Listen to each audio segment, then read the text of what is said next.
Së pari, do të lexojmë qëndrimin e demonstratës së sotme të Këshillit Organizues në përbërje të shoqatës veteranëve të luftës së bashku me OVL-n dhe të burgosurit politik, shoqatës burgosurve politik dhe të Unionit apo Parlamentit të Universitetit Studentar të Universitetit Tetovës, Kumanovës e Mëgjer, si dhe pjesëmarrjen e familjeve të dëshmorëve të rënë në ambleme në Ushtrisë Shqiptare Kombëtare, të Ushtrisë Shqiptare të Kosovës, të Ushtrisë Shqiptare të Preshevës, Medvegjës e Bujanosit.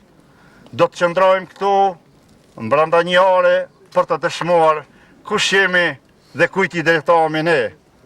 Duam që vëmendja jonë të drejtohet drejt Preshevës sonë dhe drejt qendrave të vendosjes në Europë, SBA, NATO e MGTU. Së pari do të lexohet.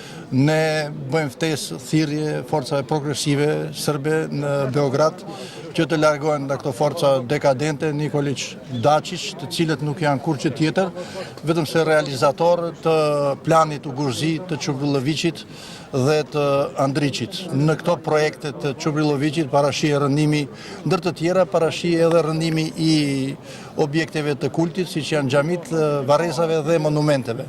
Rëndimi i monumentit të UÇPMB-s në Preshevë është një pjesë e kësaj strategjie, edhe pse e rënuan monumentin soldateska serbe, kujtimin se aty ka pas një monument të do luftarëve të lirisë nuk do të munden ta rënojnë asnjëherë.